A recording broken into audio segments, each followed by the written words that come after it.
A Picture Book of Amelia Earhart by David A. Adler and illustrated by Jeff Fisher. Amelia Earhart was born in Atchison, Kansas on July 24, 1897.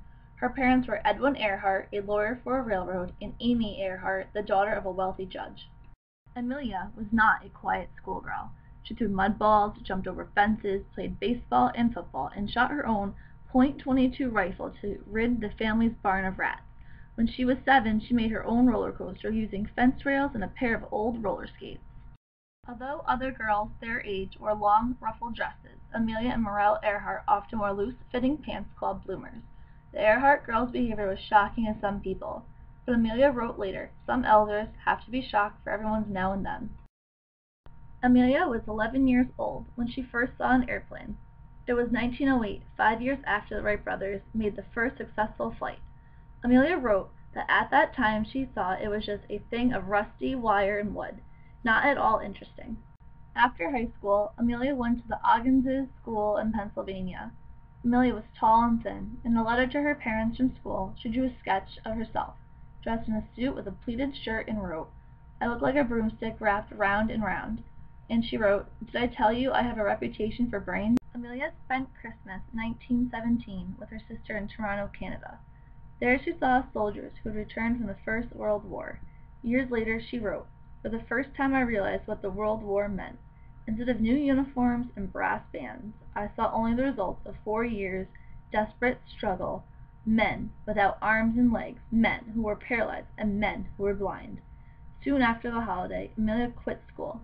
She went back to Toronto, became a nurse's aide, and cared for the war wounded. While Amelia was in Toronto, she went to a nearby airfield and had another look at airplanes. Some years later she explained that though I've seen 1 or 2 at county fairs before, I now saw many of them.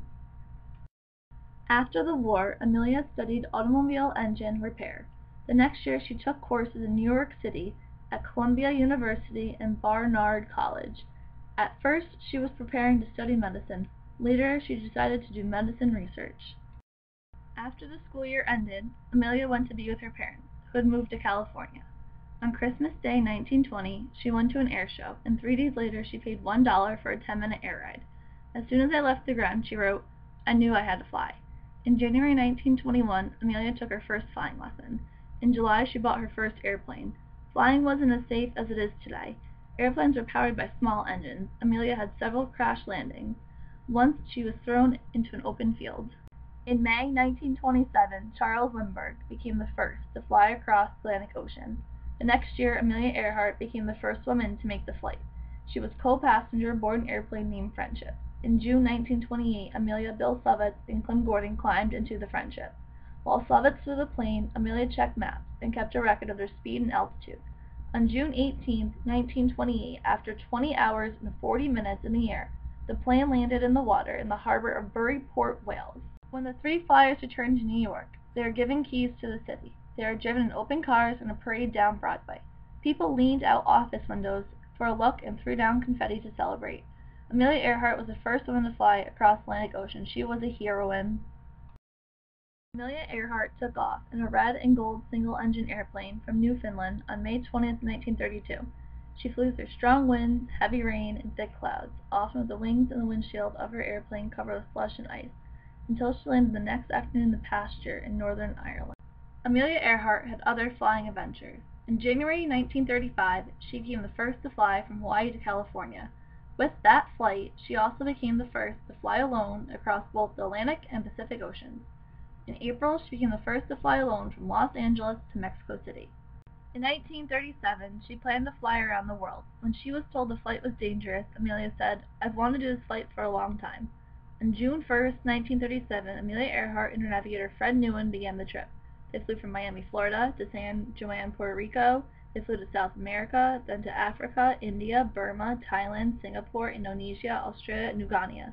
They had gone more than 3/4 around the world. On July 2nd, they took off from New Guinea for Howland Island, a tiny island in the vast Pacific Ocean.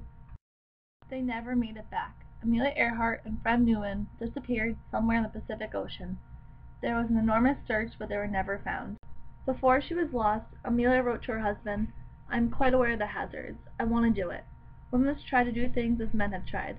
When they fail, their failures must be put a challenge to others. Amelia Earhart was America's First Lady of the Year. She was a courageous flyer, a pioneer. She risked her life to prove that in the air and elsewhere women were up to the challenge. She certainly was.